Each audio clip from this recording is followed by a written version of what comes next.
Assalamualaikum warahmatullahi wabarakatuh. Anak-anak kelas 3 yang solih dan solihah, apa kabar kalian semuanya? Semoga setelah lebaran, setelah liburan, kalian makin semangat dan makin rajin ya. Sebelumnya ibu ingin ucapkan minal a'idin wal faizin, mohon maaf lahir dan batin. Semoga kalian memaafkan kesalahan-kesalahan ibu ya. Dan alhamdulillah anak-anak, hari ini kita sudah mulai kembali belajar tematik, dan hari ini ibu akan sampaikan beberapa materi karena ini adalah materi-materi yang sudah mulai terakhir di tema 3H ini ya. Kita akan masuk di subtema 3 pembelajaran 5 dan 6. Karena kalian sudah lumayan lama liburannya, berarti sudah mulai semangat ya. Nah, kalau sudah semangat, kita siapkan alat tulisnya dan siap untuk belajar. Dan sedikit informasi ibu sampaikan bahwasanya minggu-minggu ini adalah minggu-minggu terakhir kalian belajar di kelas 3, karena awal bulan kita sudah mulai mengikuti atau melaksanakan PAT, penilaian akhir tahun, dan ibu harapkan kepada kalian untuk lebih serius lagi, untuk lebih giat lagi dalam belajar, dalam menyaksikan materi-materinya ya, agar kita mendapatkan nilai dan hasil yang memuaskan saat PAT nanti ya. Baik, kalau sudah siap, kita mulai pelajaran hari ini dengan membacakan basmalah bersama. Bismillahirrahmanirrahim.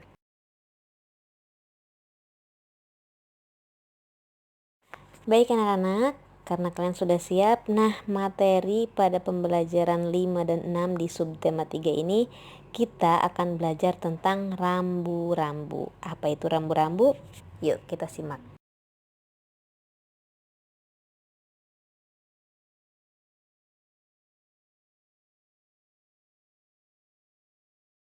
Oke, sekarang kita kenali dulu apa itu definisi rambu-rambu.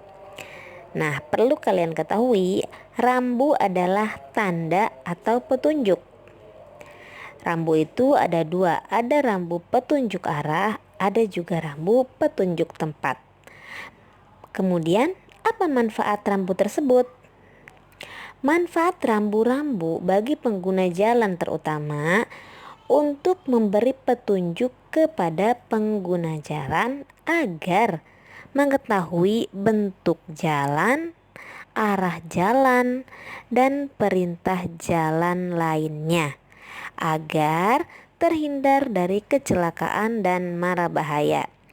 Sedangkan rambu petunjuk tempat, manfaatnya untuk apa?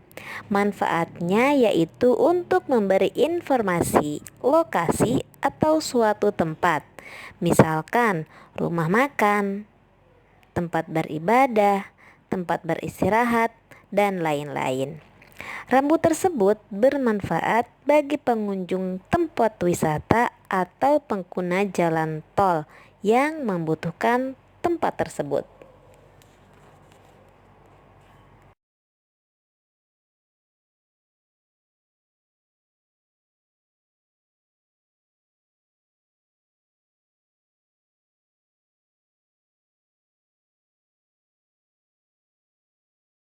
Oke, paham ya tentang definisi rambu. Nah, kemudian ada contoh beberapa rambu petunjuk tempat. Kalian bisa saksikan di layar. Ada yang gambar seperti rumah sakit. Nah, itu berarti menunjukkan bahwa di sana terdapat rumah sakit. Jika ada gambar yang berbentuk kubah masjid, nah berarti di sana terdapat masjid. Ada juga gambar seperti bangunan, yaitu berarti menunjukkan bahwa adanya museum.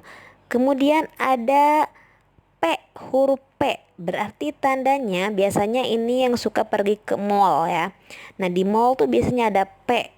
Nah, berarti itu tandanya tempat parkir atau tersedianya tempat parkir.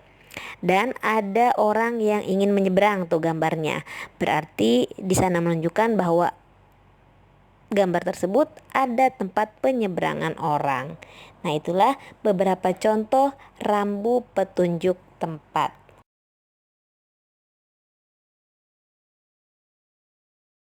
Baik, selanjutnya silahkan kalian buka di halaman 116 pada buku tematik paket kalian. Di sana kita akan belajar tentang hewan seperti yang diceritakan oleh Cika. Silakan kalian baca ceritanya di halaman 116. Ketika Cika menjelajah kebun raya, Cika menemui banyak sekali jenis tumbuhan di sana. Negara kita memang memiliki banyak keragaman. Selain keragaman suku bangsa, budaya, makanan, nah negara kita juga memiliki keragaman jenis tumbuhan dan hewan atau jenis ragam fauna dan floranya. Pemandangan menarik yang Cika temui di kebun raya adalah beberapa burung bangau, itik yang sedang bermain di kolam. Selain ada bangau dan itik, ada juga di sana terdapat kupu-kupu dan lebah. Teman-teman, ini hanyalah sebagian kecil saja. Ini hanya contoh. Jika kalian bermain ke kebun binatang, kalian akan menemui banyak sekali tumbuhan dan hewan khas Indonesia atau yang dimiliki oleh bangsa Indonesia ini. Oleh karena itu, negara kita adalah negara terkaya yang memiliki berbagai fauna, flora, dan ragam suku bangsanya.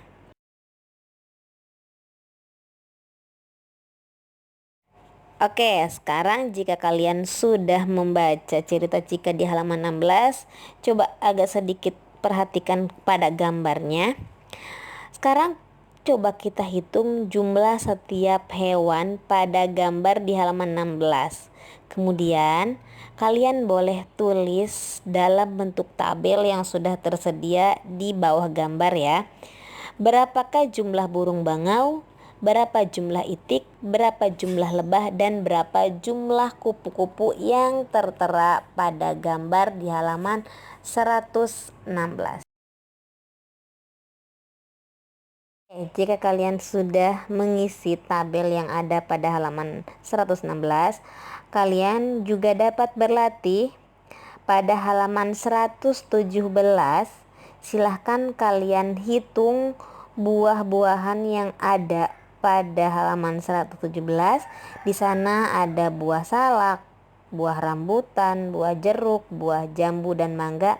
Kalian tulis banyaknya buah-buahan tersebut yang berada di tabel ya. Kemudian ada juga kelereng. Nah, kelereng di sana ada kelerengnya berwarna-warni.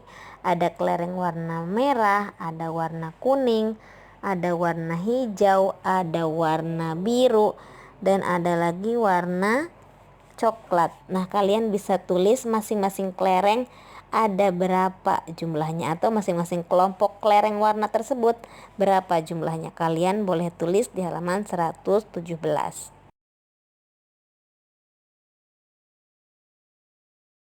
Baik, setelah kita tadi mengenal berbagai jenis flora dan fauna atau tumbuhan dan hewan khas Indonesia, sekarang kita beranjak ke keberagaman budaya.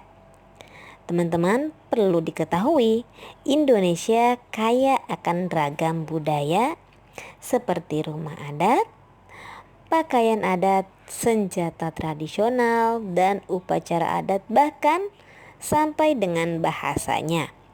Nah, kalian bisa lihat di sana.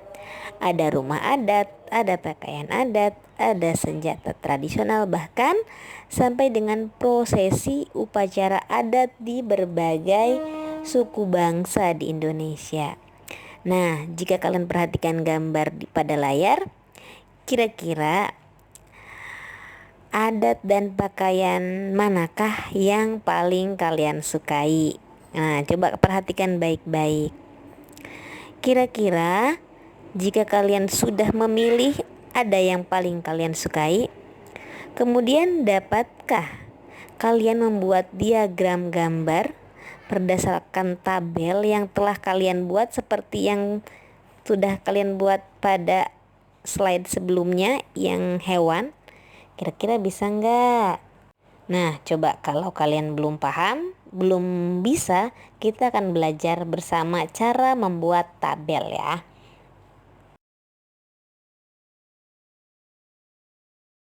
Oke, sekarang Ibu beri contoh kepada kalian. Di sana Ibu memiliki data. Datanya adalah data rumah adat yang siswa sukai atau yang kalian sukai ya. Ibu beri contoh. Silahkan kalian bikin tabel. Tabelnya seperti contoh yang ada di layar. Ada kolom, kemudian ada nomor, ada rumah adat yang disukai, kemudian jumlah siswa yang menyukai rumah adat tersebut. Contoh nomor 1, rumah adat Sulawesi Utara. Berapa anak yang menyukai? Oh, ada 6 anak. Berarti 6 anak menyukai rumah adat Sulawesi Utara. Kemudian nomor 2, rumah adat Papua. Ada 12 siswa yang menyukai. Kemudian nomor 3, ada rumah adat Jawa Tengah. Rumah adat Jawa Tengah ada berapa yang menyukai? Oh, ada 4 siswa yang menyukai rumah adat Jawa Tengah. Kemudian nomor 4, rumah adat Kalimantan Barat. Jumlah yang menyukai rumah adat Kalimantan Barat ada 6 siswa. Kemudian yang terakhir, nomor 5, rumah adat Nangru Aceh Darussalam. Ada berapa siswa yang menyukai rumah adat Nangru Aceh Darussalam? Ada 8 siswa. Itu adalah contoh tabel rumah adat yang siswa sukai. Nah, kalian boleh mengikuti cara membuat tabel seperti yang ada di layar kalian ya. Nah, setelah kalian membuat tabel pada slide sebelumnya, sekarang kita akan ubah tabel tersebut dan kita sajikan ke dalam diagram batang. Diagram batang itu seperti apa ya, Bu? Nah, pada layar kalian sudah terdapat contoh diagram batang. Nah, di sana sudah terdapat jenis-jenis atau jumlah yang menyukai rumah adat tadi. Ini adalah yang berwarna-warni. Warna biru adalah rumah adat Sulawesi Utara, warna pink adalah rumah adat Papua, warna hijau adalah rumah adat Jawa Tengah, warna kuning adalah rumah adat Kalimantan Barat, dan warna ungu adalah rumah adat Nangro Aceh Darussalam. Kemudian jumlah siswanya atau yang menyukainya. Yang menyukainya kita lihat dari 0 sampai urutan 14. Lihat di Sulawesi Utara tadi pada slide sebelumnya, siswa yang menyukainya adalah 6 siswa. Nah, berarti diagram batangnya kita tunjukkan ke angka 6. Kemudian rumah adat Papua. Rumah adat Papua ini banyak sekali peminatnya. Ada 12 siswa yang menyukainya. Kemudian ada rumah adat Jawa Tengah yang warna hijau. Berapa siswa yang menyukainya? Iya, betul, ada 4 siswa yang menyukai rumah adat Jawa Tengah.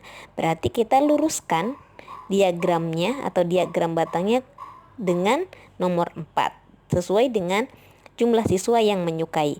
Kemudian begitu pula dengan Kalimantan Barat dan Nangro Aceh Darussalam ya. Nangro Aceh Darussalam itu ada 8 siswa yang menyukainya.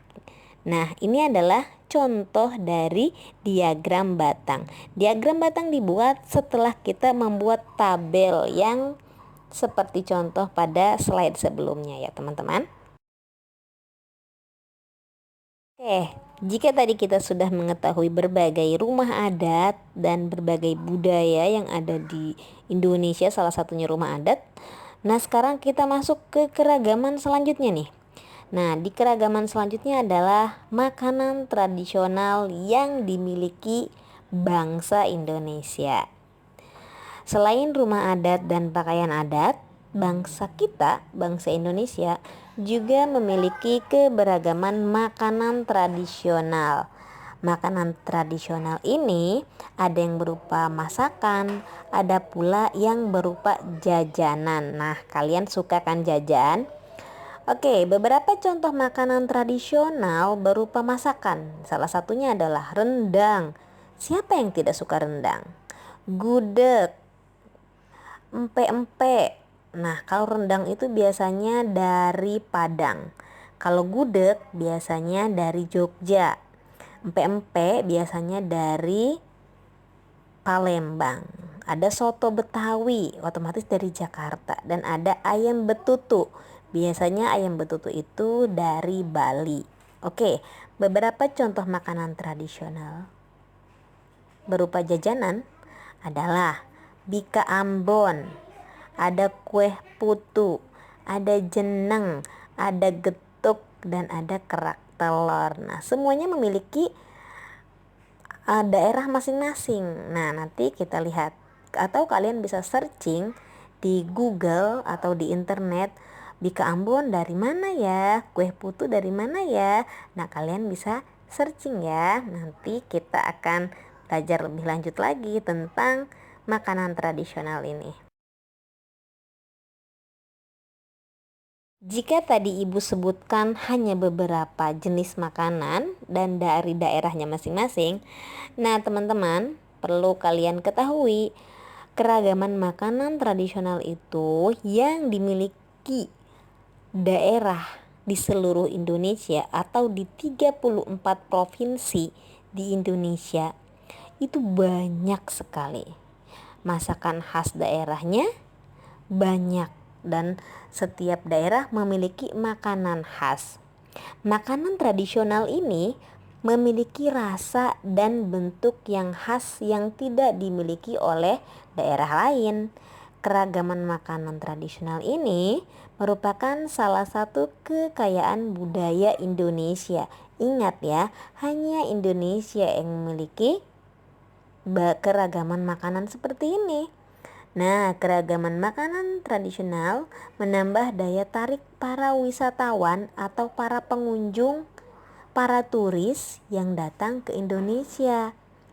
Kedatangan wisatawan mancanegara sangat menguntungkan Indonesia karena akan apa? Karena akan menambah pendapatan uang atau pendapatan ekonomi bagi bangsa Indonesia.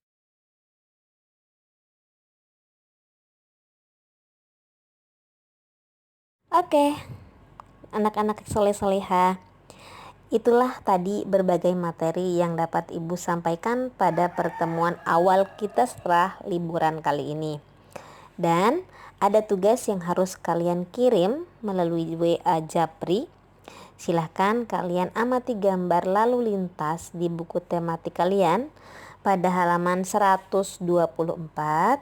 Kemudian tolong diartikan pada kolom yang tersedia di halaman tersebut. Kemudian setelah itu silahkan kalian kirim tugasnya kalau sudah selesai ke WA Ibu. Baik, terima kasih anak-anak soleh dan soleha. Alhamdulillah pelajaran kita hari ini sudah selesai. Sampai berjumpa lagi pada pertemuan selanjutnya. Billahi taufik wal hidayah. Wassalamualaikum warahmatullahi wabarakatuh.